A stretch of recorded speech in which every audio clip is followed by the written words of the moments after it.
It's time now for Carter's Corner. Everything Bay Area sports on the Northern California Sports and Entertainment Network. Here is your host, Carter Kim.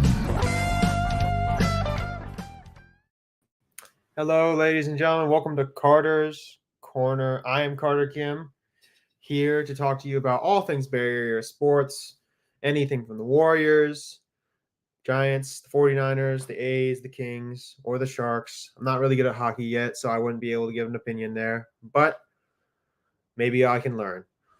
So, we are in the middle of a pretty good day. The San Francisco Giants will play the Baltimore Orioles. It'll be a good day for the Orioles, not for the Giants. But thankfully, there is a good player on the mound for the San Francisco Giants. Blake Snell will be taking the ball against Albert Suarez. And thankfully, Tyler Fitzgerald is back in the lineup versus Albert Suarez and the Orioles. It will be nice to have him back. Ramos has been moved back to the 4 spot, the cleanup spot, which I like. I think he can do very well there. And yeah, the team is going to do well, I hope. And we'll see how all this goes. Because again, we are not really in a position to be thinking about playoffs or anything about that. We're looking forward to the off season, and let's just hope that all this can go well. So yeah, on top of that news, the San Francisco 49ers have said that Talanoa Hufanga may be available in week 3 versus the Rams. Sorry. That's good. Along with that, we have other news related to obviously the regime changes at the San Francisco Giants and how things may go as the offseason progresses. On top of that, I'm open to talking about anything that may happen this October between all the real teams that are going to try and take a shot at the World Series. So we'll see how that goes, but I'm open to any discussion whatsoever. And the first thing I kind of want to talk about is how the San Francisco Giants are going to look forward next year as we get better. Because as far as I can see, I think that with if Buster starts taking over as the player operations guy over Farhan Zaidi, hopefully to be fired soon, Farhan Zaidi, and maybe there's an opportunity there.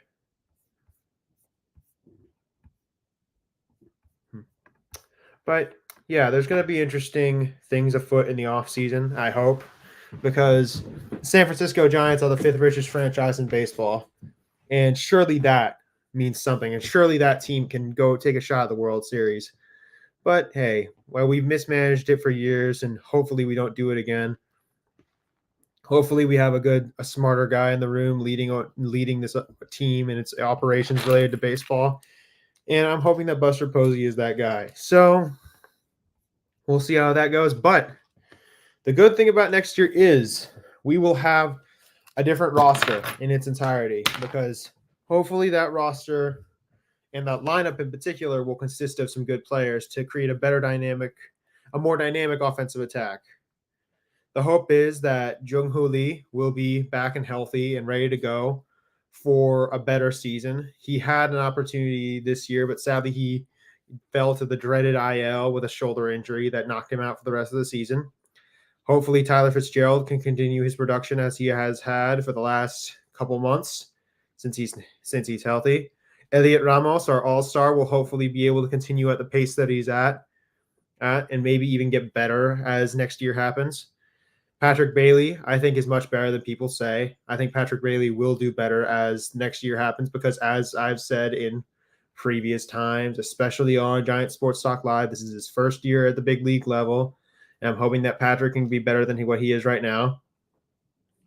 But yeah, I think that with that, it's going to be an interesting offseason for the San Francisco Giants, and we will see how all that goes. But I think we talk about a lot of hypotheticals, so let's start talking about that. Why not? Because I'm hoping that Blake Snell can be re-signed this offseason, because I'm not sure that's going to happen, because if we are being totally honest, he could probably be paid more money to be on a better team in a better to be on a better team that actually has aspirations of a championship.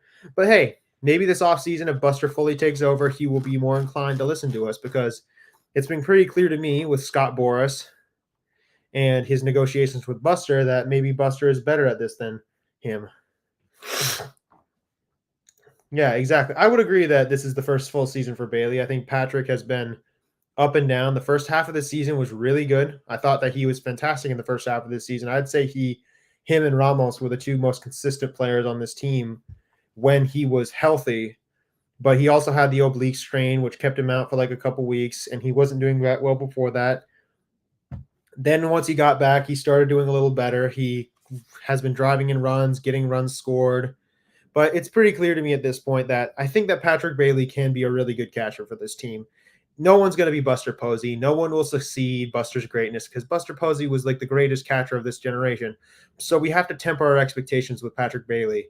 We should have done the same thing with Joey Bart. Why should we give the wrong treatment to Patrick? I mean, Patty, I've seen flashes with him. I've always said this, ladies and gentlemen, about how people need to okay. Mark Graves says, I would think that only 4 positions are somewhat set. Fitz at second, Chapman at third, Ramos in left field, Lee in center field, and Bailey at catcher. I'd agree with that in a lot of ways, because Fitz at second or shortstop is definitely more. I think Fitz at shortstop or second is interesting. I think Fitz has been doing a really good job at shortstop. He's had some moments where it's a bit questionable, but I think at shortstop, unless he starts to really struggle, I think that he can continue to play there. I think Chapman at third is obvious, because we all know what he can do with his glove, and he can do a good bit of hitting. With Ramos in left field, I agree with that. I think Ramos has been good in left field. Whenever he's been in the corners this year, I think he's played his best baseball, especially when he was in right field or left field, especially when he was in right field, when he was throwing guys out from deep in right field at second. And Patrick Bailey at catcher, I would agree with as well. I think Patty will show improvement from what he's been doing in the second half, because this second half has obviously not been as great as you would like. But Patty, I think he is a good catcher. I think I think he's a little more underrated and underappreciated for what he does defensively. But I also think that he can be better with his bat, and we've seen what he can do with his bat. I remember the hits he had against the Mets and the Pirates and other teams such as the Dodgers, and I think that guy can be something. But yeah. Our friends at Giant Sports Talk Live say, Conforto in the 5-hole tonight. When will we get to see Encarnacion down the stretch, or will we? I do not think Michael Conforto should get a single more at bat for the Giants. I think that he is a terrible player. I do not think he should be trusted. The only reason I think that he is actually getting at bats is because Scott Boras is his client, and I don't think we want him to be complaining to Scott Boras, and then we lose our chances at getting some of his clients, which the Dodgers don't want. So I would prefer to see Encarnacion, because Encarnacion is a much better player than Michael Conforto. I think he hits for better power. He can hit all parts of the field. Michael Conforto isn't good at hitting a lot of people. I think the only proficiency that Michael Conforto has is in whiffing. So I think that Encarnacion should be getting more at-bats.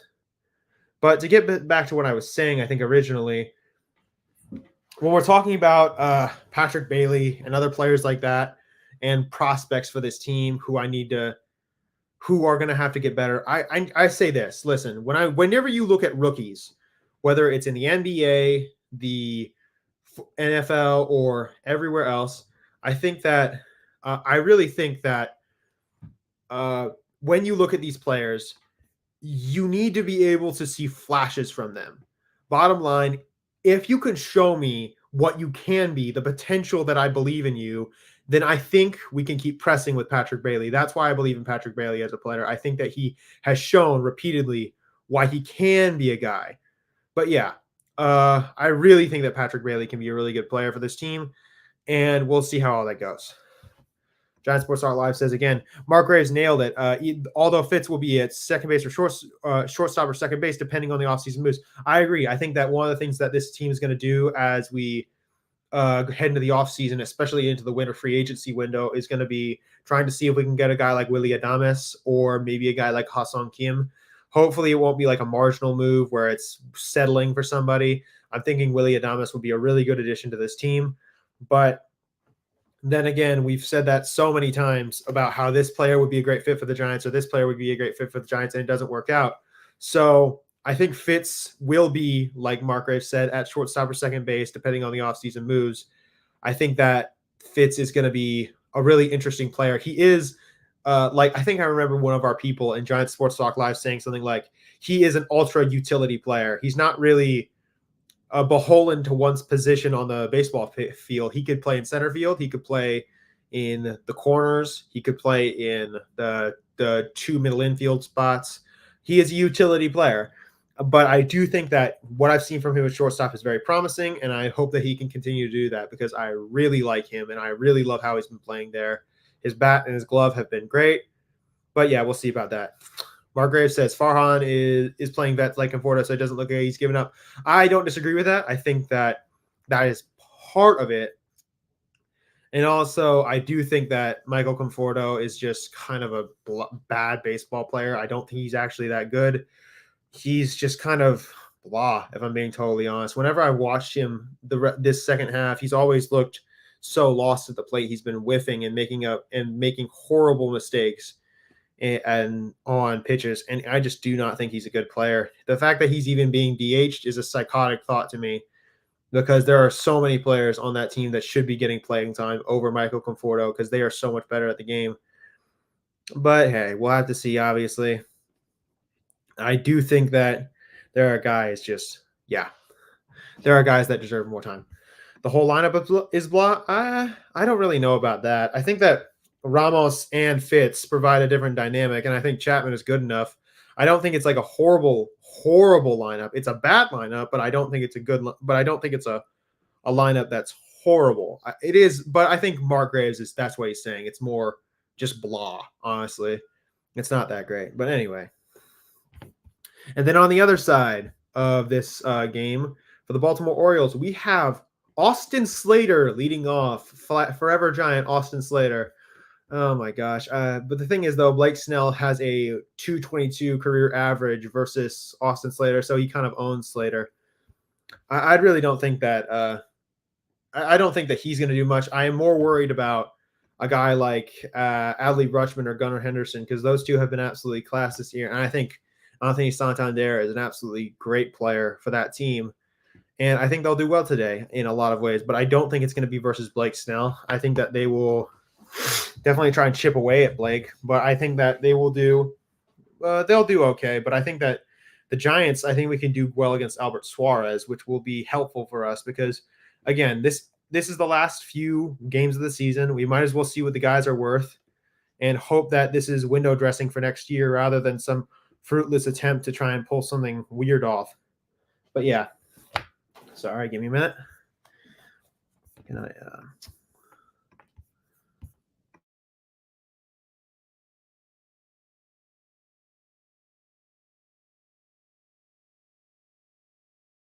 All right. But yeah, it's going to be interesting to see how all this goes because I really think that this offseason, but I do think I want to move on to a bit of speculation about this offseason because there are certain guys that I want to see play for the San Francisco Giants. And one of them obviously being a guy that Eric has talked about a lot, but I honestly, yeah, you know what? Why not? Let's talk about him. I think that Juan Soto would be a perfect addition to the San Francisco Giants. Suarez has a 3.3 ERA. It will not be easy. I don't know. Suarez has been between the bullpen and the Suarez has been in between the bullpen and the starting job all year. I think he's been somewhat good. He hasn't been the best, but he has been a good spot starter. So I think it will be a sort of pitcher's duel, but I do think that the Giants, if they can pounce on him early, it'll be interesting. But yeah, other than that, off-season speculation, one of the strange things I learned lately as a Giants fan is that the Dodgers don't take Scott Boras clients ever. They don't like working with Scott Boras. The reason why they didn't re-sign Cody Bellinger is purely because Scott Boras was asking for too much and they decided to let him go. I think, with that being said, that with what we've seen with Buster working with good old Scott Boras, I think that with that, we've seen that we can sign Boris clients that can really help us go. I don't know if we're going to be able to land Snell again. I'm hoping that we can. I'm hoping that we can do business there. But yeah. My gosh. I think that with that, because we're talking about Boris clients, one of Scott Boris's top clients is Juan Soto. He is in New York right now.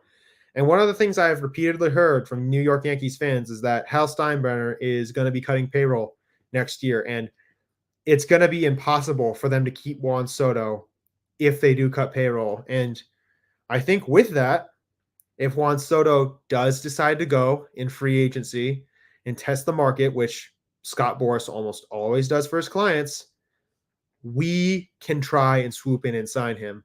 I'm thinking, as a Giants fan, we would have to offer him upwards of $650 million if we're going to try and get him to be part of this team. Again, odds are it's going to be very difficult for us to get him, considering the Mets and the Yankees are both going to be trying tooth and nail to keep him or get him. But I do think that the San Francisco Giants have an outside shot at doing this. I'm not saying it's definitely going to happen, but I'm saying it's possible. It's definitely possible. And besides, there's always, again, we're not in this position where we're going to be able to win immediately. If we do get Soto, it is going to be a win now mode immediately. But if we don't, then I don't want to be stuck in this kind of purgatory state where we're not really great, but we're not really bad either. We're showing a good young core of players like Jung-Hoo Lee, Tyler Fitzgerald, and Elliot Ramos. Patrick Bailey is showing promise, but we'll see. Let's see whose ego takes over first between the Mets and the Yankees owners. I think that here's the problem with those two owners. Hal Steinbrenner isn't George. You can say whatever you want about George Steinbrenner as a person, but at the bottom line, he was a really good baseball guy. He cared about the Yankees, and he would do anything to make sure that those Yankees would be good and it would be competitive every year in New York.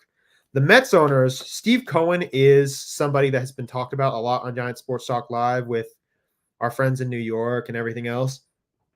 I think that Steve Cohen will be a guy that will deal out hundreds of millions of dollars for superstars, and I think he's going to be serious about that.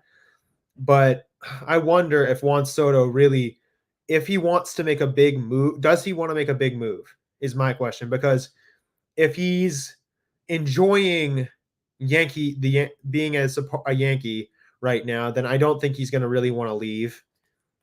If it's about the money, he will think about New York, but I think he's going to want a change of scenery entirely. And I know for a fact he really liked his time in San Diego with Melvin. And guess who is our current manager? Bob Melvin. And I really do think it's possible that Melvin and a couple other guys could convince him to come here. There's a lot of players that would love to see him come here. And the hope is, with the signing of Matt Chapman, that he will be a guy that can go around to other clients and other free agents and say, hey, maybe you should come to the San Francisco Giants. And we have something special going here with Buster and the rest of the crew. And it'll be interesting to see how all that goes. But we'll see, obviously, because this is all just a hypothetical at the end of the day. But I'm not going to say that our chances are great, but I like our chances at getting a superstar like Juan Soto, because I do think that if he wanted to take a chance here, he really could do well here, because I saw him when he came here with the Yankees. He killed it. He played super well versus us. Let me just pull up his stats, because I think I want to emphasize, everyone says, oh, playing in San Francisco is a really, really bad idea because it really hurts hitters and other stuff like that. But let's just look at Juan Soto's stats versus us at Oracle Park. I'm going to pull them up right now. Okay, let me just put them on the screen for you guys. Melvin will convince, money will convince, and being the guy if that is what Soto wants. I don't disagree with that. I think that there are going to be many factors going through Soto's head. I think when everyone makes big decisions in their life, especially when it's based around money and how they're going to be able to set themselves up, but also the future of their lives and their families up, I think that he will be one of the people that makes those decisions based on a multitude of factors. I don't think it's just going to be a one thing, but I do think that Melvin is going to be an factor. I do think money is going to be a massive factor because, again, he's a Scott Boras client, and Scott Boras clients usually get paid a lot of money. If the guy, though, yes, he will most definitely be the guy on the team. He will be the guy that we see as like our future. He will be the superstar of San Francisco, and he will be the guy that puts us on the map immediately for a playoff opportunity. Mark Graves says it depends on if he wants to be the head honcho. In SF, he is the guy. And as a Yankee, he's the number 2. And if the Mets, he's the number 2 if Alonso stays. But not sure if that matters to him. I don't know about the Mets part, but I definitely think that he will be on a team of other superstars if he stays in New York. If he stays in the Yankees, he will be number 2 to Aaron Judge. If he goes to the Mets, I do think that he won't be second fiddle to Lindor and Alonso. I don't think. I think he would be a guy who we could say, oh yeah, he's our franchise player. But Alonso and Lindor will be a big deal. And also that's the other thing about the Mets. They also have to try and They also have to try and pay Peter Alonso, and that's going to be a very difficult notion if they're trying to pursue Juan Soto at the same time. But here's what I wanted to do. I wanted to bring up Juan Soto's stats. Sorry, let me just get this. I wanted to bring up Juan Soto's stats at Oracle Park between that we had with him when he was here. Hold on, let me just make sure if you guys can see this. No, you can't. Sorry. Sorry, guys. I'm still trying to figure this out. But here we go. This right here, let me just find it. This is Juan Soto's slash line with at Oracle Park. I'm not saying he's going to sustain these numbers, but he is hitting at 500. He has a 462 on base percentage and a slugging percentage of 1.167, rounding it out to a 1.628 OPS. That's pretty damn good for a guy for a park that is not supposed to be hitter friendly. Not to mention he's a left-handed hitter, so he could do really well here. But I think that's just something that I would like to bring up because it's a big deal that he has great numbers here.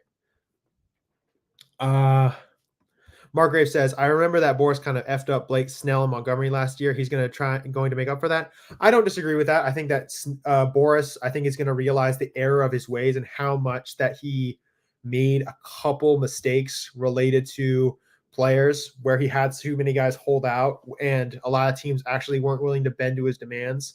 Montgomery has not done well in Arizona, even though last year he was actually dominant in Texas. And I think he needs to do a little better in that way. And I think that he's going to realize, oh, yeah, I think if my clients are going to do better, I need to be a little more reasonable. And that includes guys like Alonso, Soto, and a couple other people. And I think you are right in that regard that he's going to try and make up for that. Kyle McKiernan says, I spent $500 million on like 6 or 7 strategic moves. That's how I feel. I go get 3 bats and 4 arms. I'm not entirely sure about that. I do feel like being strategic would be a good idea. I just think that there's just a problem with that is that Farhan Zaidi did do that. He was very much a marginal move maker. There were a couple bats that he brought in the offseason. He brought in Jung-Hoo Lee and Matt Chapman.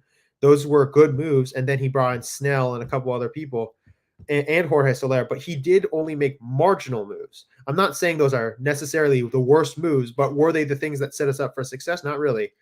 I don't disagree with the notion of being strategic, but I do think that trying to do those moves don't always work out in the practice that we've seen.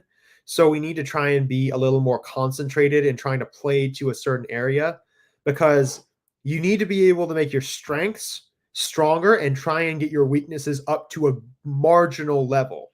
And again, I'm not saying be marginal. I'm saying that weaknesses are going to be something that you should be focusing on in a lot of ways. But I think strengthening your strengths is only going to do so much. When you look at if we actually got Soto, which is a big if, he would be a guy that would bring up or would be able to strengthen a big weakness that we have, which is power hitting. We're not a great power hitting team. And with Soto in that lineup, he is a risky guy to go up against because if you get them the right pitch, he will be able to hit for power. But anyway, so and the next thing Kyle says, Soto makes the Giants better by 4 games tops. It's not worth it to me. I'm totally out of the Soto thing. That's just me. I understand not being in on the Soto thing because it's a little risky anyway, but I don't think he makes us better by 4 games. I think that he actually makes us better by a little bit more because he's not only a really good player that statistically makes us better, but I think he's going to elevate other people around him more and more and more. I think he's going to be able to mentor younger guys as well. Even though he is a young man himself, he'll be able to talk with other guys and say, hey, you and I can do this together. We can do it. And I believe in you to do this. He'll be working with, if he was in the outfield, he would be working with Jung-Hoo Lee, who's a younger guy, a rookie almost, and Elliot Ramos, who's also a younger man. And I think that with that, those guys are going to be elevated around him. And here, let's see. Giants Sports Talk Live says the Giants were willing to get we're going to go $1 billion to get Ohtani and Yamamoto. Hold the Giants to that for this year for Soto, Adames, and a starting pitcher. I think that it is definitely something you want to take a shot at. I think that Adames and a starting pitcher and Soto would be an interesting notion. I think if we were going to get a starting pitcher out of that, we should try and go get somebody like Corbin Burns or maybe somebody related to like Snell, a decent starting pitcher who could do well for us. I'm not sure. Let me just look up the free agents that are coming up this winter. Let me just look at the starting pitchers for there are a couple people. Garrett Cole has an opt-out. Blake Snell is going to opt out too. Max Scherzer is going to be up. I don't think we should get him. He's too old, in my opinion. Jordan Montgomery, Shane Bieber. One of the people I would totally be like very psyched to get would be Shane Bieber. Even though he is injured, whenever he plays well, he's a top player. I don't want to go to the Farhan thing where it's just like, oh yeah, we're going to sign injured players and hope they get back soon. There's guys like Jordan Montgomery who had a really bad year this year who I hope can do better. There's a lot of really good players in this class. I mean, actually, let me just bring this up on the screen because why not? Yeah, let's see. How's that? Okay, that's good. But yeah, you have guys like Garrett Cole, who's a good player. I'm not sure if he's going to lead the Yankees, but he's good. Snell, who's currently hanging out on our team, who's probably going to play in a minute. Verlander, no, he's too old. So is Scherzer. Corbin Burns would be a great player to get, but the problem is it's just it's a very slippery thing because if we were going to try and swing all 3 free agents here, which are the guys that our friends at Giants Sports Talk Live are talking about, which are Soto, Adames, and a starting pitcher, it would be really hard to swing a guy that's going to be worth like upwards of $650 million to $200 million to a guy that might be worth even just as much money as that. The economics of this are going to be very difficult to pull off because we also have to worry about, how much money we're going to spend. Again, I don't know all the information about the salary cap too, so this is just me, but we could definitely try and do this, and I would definitely be unopposed to it. Hold on, give me a second.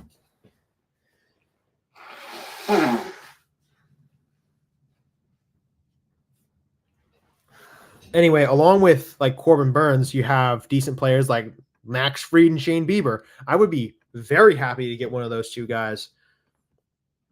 Alex Cobb, no, we weren't going to bring him back anyway. Sean Manaea is not a bad player, but I'm not sure if he's going to opt out. There's decent. I don't know about Michael Lorenzen as a guy or Luis Severino, but those guys are really good. I loved watching Yusei Kikuchi play against us when he was playing for the Blue Jays. He was playing very well, along with guys like, I don't know. Quintana's been okay this year. Andrew Heaney has been kind of blah. He hasn't been terrible. But I do think if we were going to try and go swing at a starting pitcher, it would have to be a guy like Bieber, Fried, or maybe even Montgomery. And even then, if we think about Montgomery, we could get him on a pretty good deal because he's had a really bad year, and this could be a prove-it year for him. I don't know if we should do, but then again, I don't want to do this whole like, oh yeah, we're going to start like doing this again.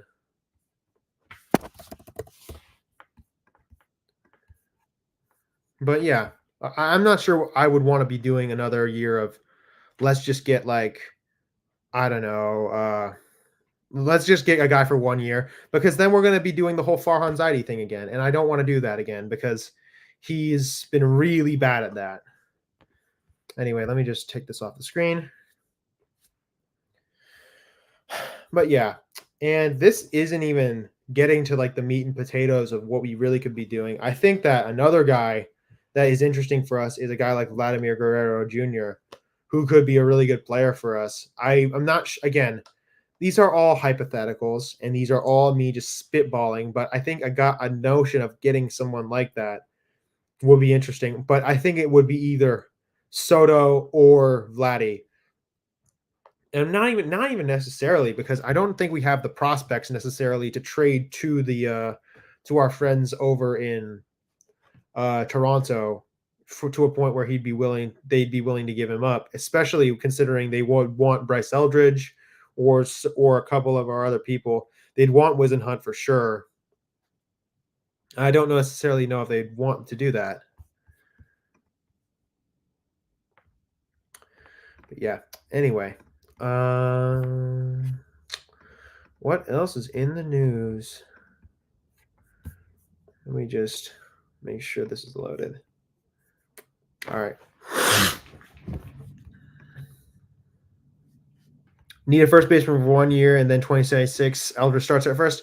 I think we're going to need a stopgap. Yep. I think that we're going to need somebody who can just fill in temporarily. And I think, I'm sorry, ladies and gentlemen, people, I think for Giants fans, we're going to have to see another year of Lamont Wade Jr., probably. I'm very sorry. Or like a platoon of him and Canna just for now. I don't like that either. I think that's going to be really dumb, and it's going to annoy a lot of Giants fans because it's like, oh, God, we don't want to do this again. But honestly, we could do worse. If we could do much worse than that. And yeah, and I agree, Mark. And I agree, Mark. We don't want to create a long jam at first base for Vladdy. But then again, if we don't get Soto, Bryce Eldridge can go out into the outfield because he's played outfield before. But let's just, I probably wouldn't want to take him away from first base because first base is a big position of an important position that he could play in the infield. The Giants are in a pretty tough spot. Did you guys hear Farhan's been in the hospital? That's why he's MIA. Is that true? I'm not sure if that's entirely true. If that was true, I think a lot of people would have heard about it. But let me just look it up.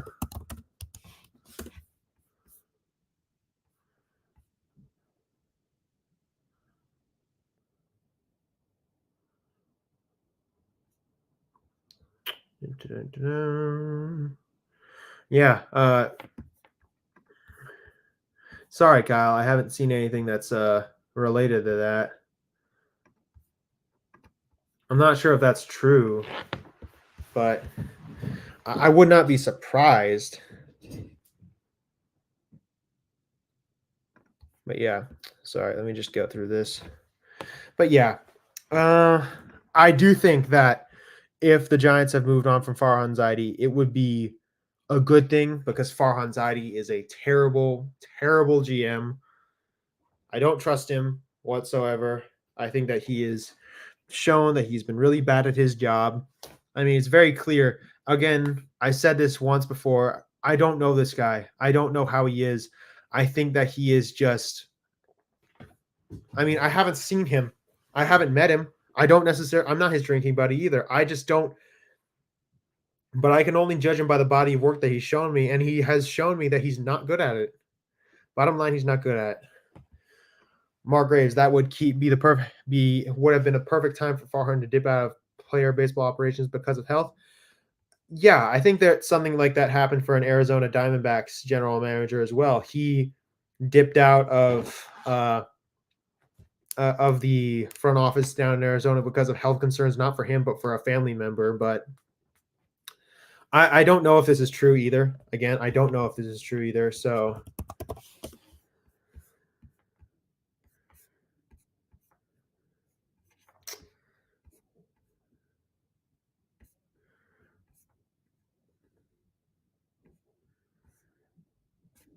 Yeah, I'm sorry.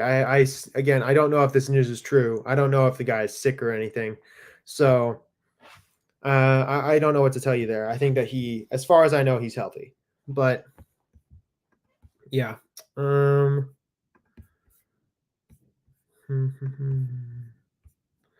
But hey, I mean, Buster Posey. Regardless of whether or not what's happening with Farhan is true, I think that. Oh, you heard it on KMBR. Okay, if you heard it on KMBR, then I guess that's. If you heard it on KMBR, then I guess it's definitely true. I'm sure KMBR isn't going to be flagrantly just throwing stuff around unless they confirmed it. But if it is true, then well, Slessor said she's a homer, but she's talking about it. Well, then it's possible. Again, I'm not going to speculate unless I know for sure, unless I see it with my own eyes or hear from a pretty reliable person.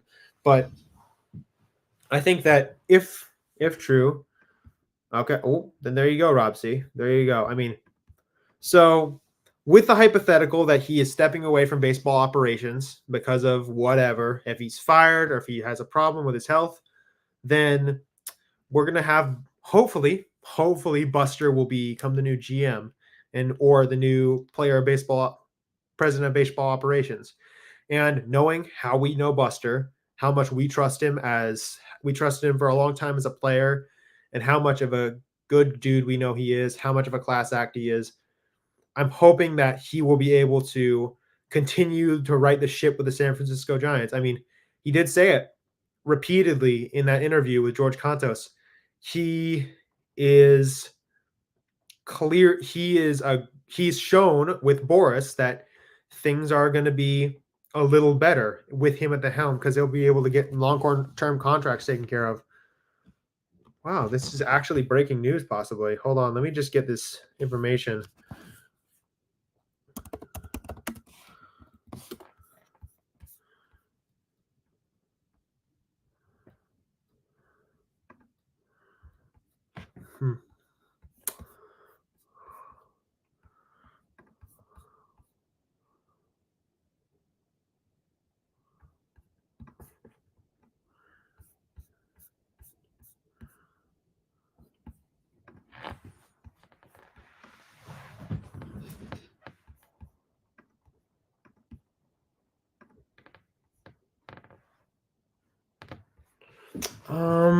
Well, yeah, apparently it's being confirmed in the article. Let me just go to my phone because that's where I have SF Chronicle.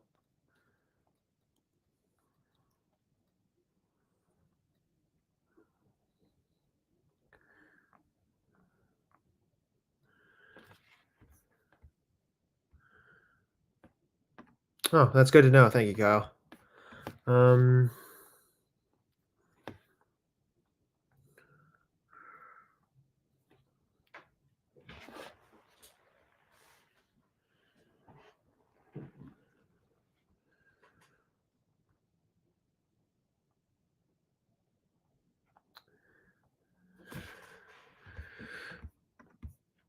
Boris said that he and Farhan worked on the contract while Farhan was in the hospital. Huh. Well, yeah. Well, from what I hear from the Athletic, that Buster was one of the guys that was leading in the negotiations. I'm hoping that Farhan wasn't the guy that actually led the discussion because that actually might be trying to save his butt. But hold on.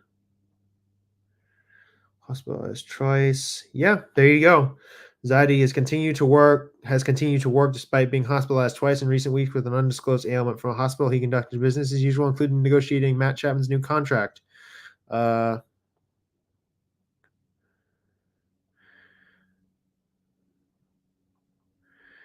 there you go. There you go. I mean,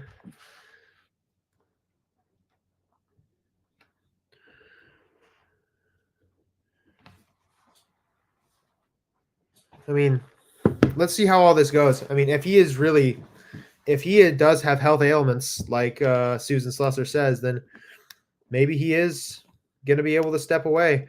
I'm hoping that, again, I don't wish a guy a bad bill of health. I think that everyone deserves to be healthy and alive, but I'm just hoping that even if he is healthy in this offseason, that he's fired by our friends in ownership, and that Buster takes over.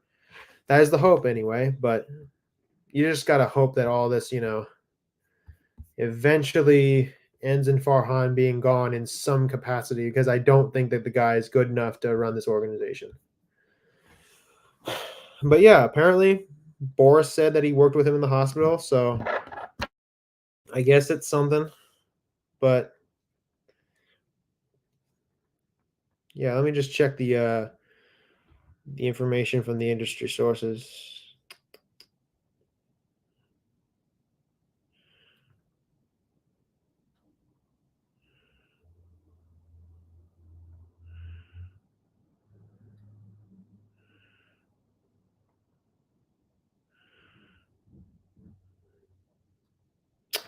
Well, then there you go. I mean, we'll see.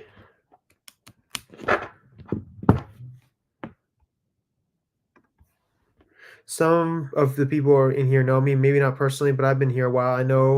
I know you don't, Carter, but I wouldn't just start babbling lies and starting drama to be a troll. No, I get that, Kyle. I appreciate that sentiment, because I was specifically I didn't know you too well, and so I didn't want to just start randomly saying something I didn't know. And but thank you for the information. If you confirmed it, and thankfully that is true from KMBR, Slusser, and everybody else, that's great. So that's good to hear. Thank you. Oh, Mikey Shremsky hits a homer in Baltimore. We are up 1-0. But Kyle says Buster basically closed the deal because Chapman wanted a no trade in the deal. That was it. The money and everything else was fine.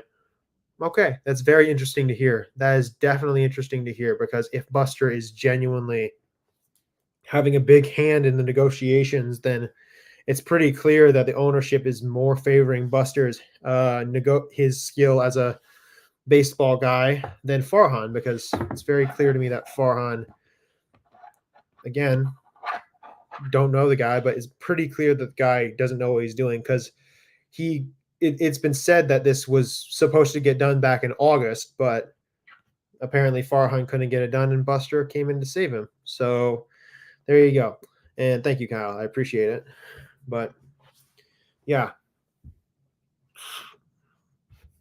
No, exactly, Kyle. I mean, you never want to wish a guy a bad bill of health. I'm sure, again, I don't know him as a person. I'm sure he's a good dude. So yeah. Mark Gray says, I don't like the no trade clause in his deal.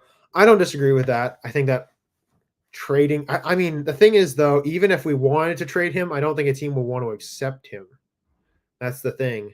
I don't necessarily like it either, because the ability to trade a player is very helpful, because you need to be able to make decisions that can help your team and make him better. But and that creates a constraint with Matt that makes it more difficult to move guys around. And again, but I guess if it was part of the deal, then it's part of the deal. And let's just hope that Chapman continues to do well with his glove and with his bat. But yeah. What other information do we have? But hey, fair enough.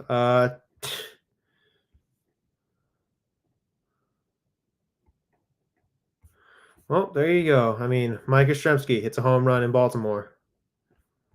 The Giants are up 1-0 right now.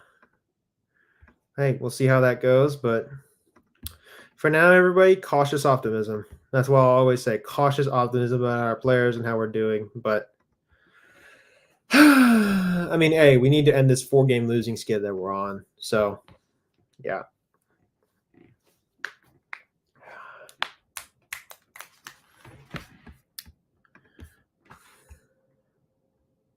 Da-da-da.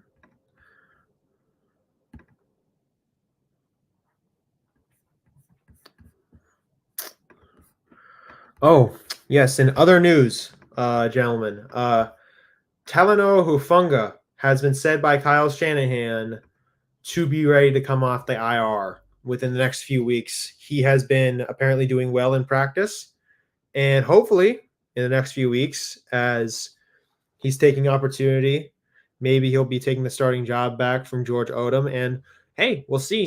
I mean, we all know what Hoof can be when he's on his game, and he can be an absolute class defensive back. And I'm hoping that he can do well once he comes back to the team. He's been really good for us over the past few years. And when I saw him get his injury against the Bucks, I was definitely devastated because I really wanted to see Hoof continue to play well, but some things just don't go the way you want to. And I always wonder what would happen if him and Dre were able to be healthy for the Super Bowl, but I guess we'll never know.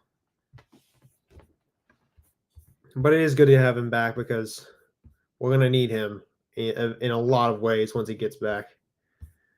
And then Dre Greenlaw will come back within the next few weeks for the season. But yeah.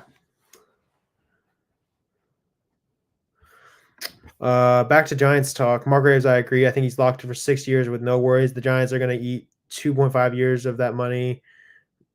Big league. I mean, yeah, I think that with Chapman, the issue for me with that contract was very simple. I think that with that contract, Chapman is a good player, but he's like 32.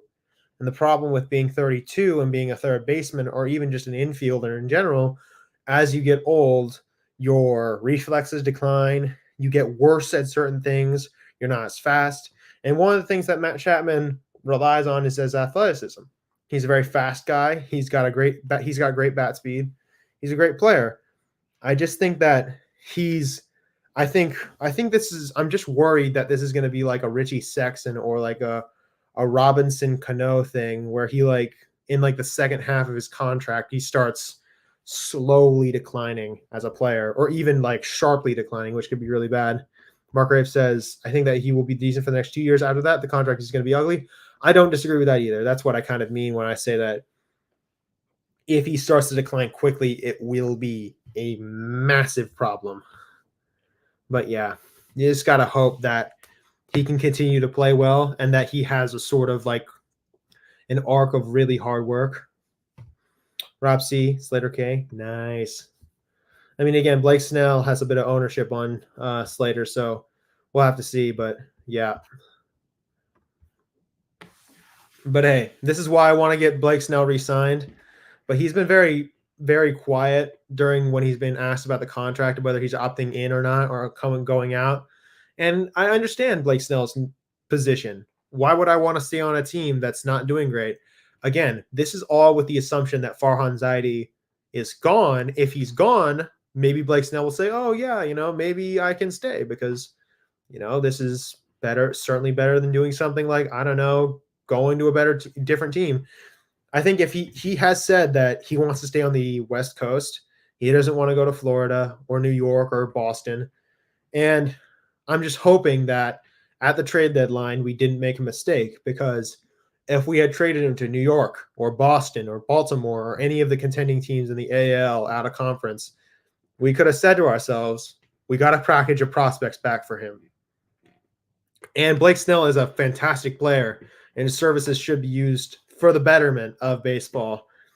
I mean, the thing is, this offseason, he can stay here, opt in, or sign a new contract and kind of be up in the air because we don't know what's going to happen with Farhan Zaidi.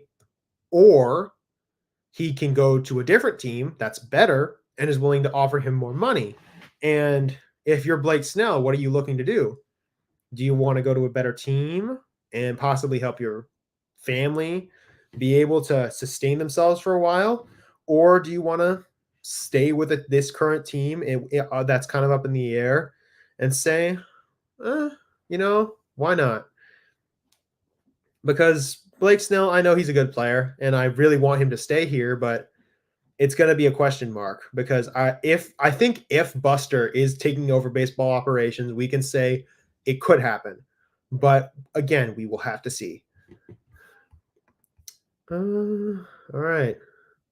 Battling with Adley Rutschman, Blake Snell fouling it back. Let's see how that goes. Hopefully we have a K. But yeah. All right, guys, I'm probably going to wrap this up in the next 10 minutes. any new topics, anything interesting that we might want to talk about? Because there's definitely a notion of certain things that could happen this offseason for the Giants. I know we're in the middle of NFL season and we might want to talk about the 49ers, but and I can talk about that too. Anything that's on the table for Bay Area sports, I am here for you. This is Carter's Corner, where we just kind of come here and talk about whatever comes up. Thankfully, Adley Rutschman flew out to right field. Mike Yastrzemski catching it. That's good.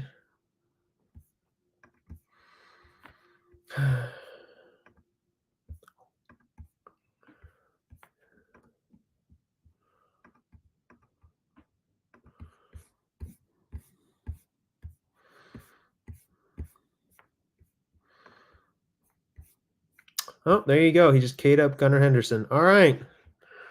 I mean, he struck out 2 and got 1 out. I mean, let's see how this goes for the team.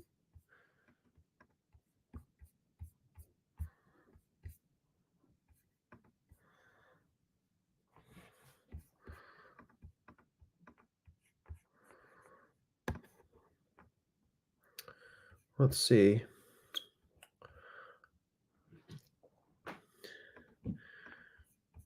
You know what I want to see, guys? I want to see the Chicago White Sox lose 120 games. Because for baseball history, that would be an absolutely shining moment on top of Jerry Reinsdorf's. Oh, Gunnar Henderson has 37 homers. Well, he's been absolutely fantastic this year. He has been the Orioles MVP. I don't think that he has been as good as Bobby or Aaron Judge, but I think he has certainly been really good. I like Gunnar Henderson. I think he can be the next star of baseball if he figures it out. He's the future of baseball. Him and Adley are forming a really good core over in Baltimore. That crew is flaunting a lot of great pieces with the stick and the glove, the bat and the arm. I mean, it will be interesting to see how that team does as the next years go on. I think that even next year they could be even better when they are right now. They could be in a 100-win team that could surpass the Yankees for the number 1 seed. I'm just hoping that they don't get trapped by the new wild card because they are going to have to face maybe either the Twins, the Tigers. I think the Royals have a good opportunity this year. But yeah, the Giants need some talent like that. I agree. I mean, one of the things that I said we should have done at the deadline that I really think we might regret is trading Blake Snell to the Orioles. If we had done that, that could have been Norby or maybe a couple other really top prospects that we could have gotten. And I'm surprised the Orioles didn't do more with the prospects that they have. I mean, you look at the prospects and the talent that they have on those minor league teams in AA and AAA, you say that those could be like massive trade pieces, and the Orioles could be really all in to win it all. I don't think they're going to do that. They're going to try and like tread the middle ground where they can prepare for the future and also get ready to go for a championship. But with the new ownership group, thankfully Peter Angelos is gone from our friends in Baltimore, and now Birdland is actually exciting again with Gunnar, Adley, Jackson Holiday is going to be interesting. Corbin Burns might get re-signed. It's going to be interesting for the O's out there, and I think that they will be maybe even better next year with the investment in ownership. That is, I think, another. I think that team is another issue that the Giants might have with some other teams that they haven't spent that much. A lot of their great players are currently under under their rookie deals or their arbitration deals, and if they can start opening the wallets up, it'll be very interesting for them. But that might be another competitor that the Giants have to deal with: the Yankees, the Orioles, and the Mets. I'm not sure if they'll take a swing at Soto, but it's certainly possible.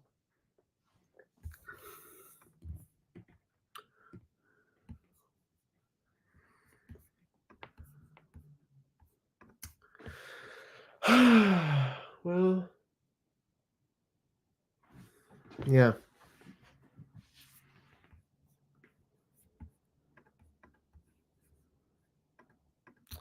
That's actually, you know what? Why not? I'm going to look at the standings because why not?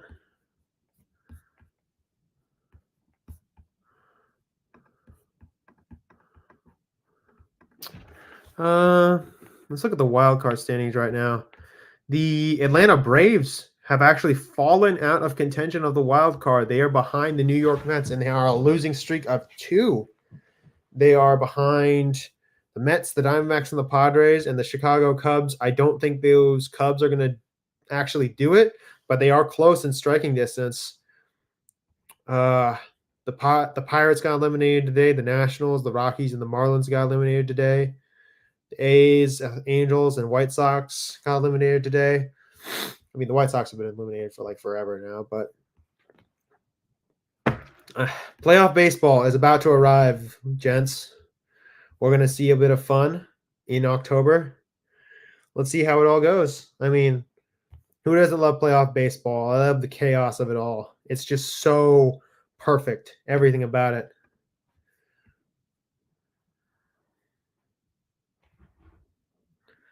Dun, dun, dun, dun.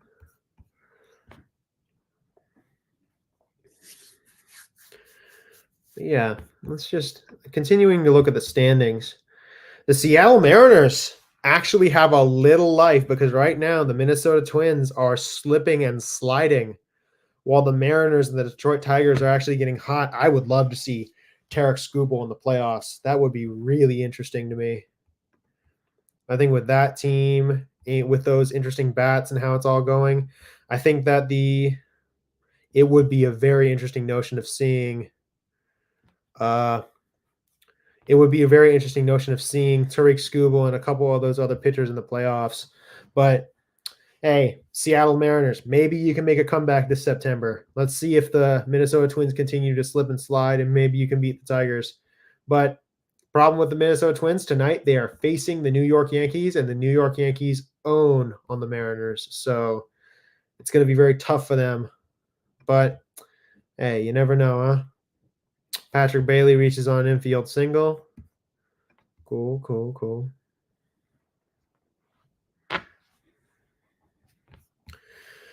Oh, man. It's always nice to admire the baseball on the other team as well. I mean, it's nice to see Eloy Jimenez finally not being, trapped, because you want to see a guy who's good enough to play on a good team. After Eloy Jimenez was trapped on the White Sox, it was really nice to see him finally get freed at the trade deadline. But surprisingly enough, the White Sox didn't do too much.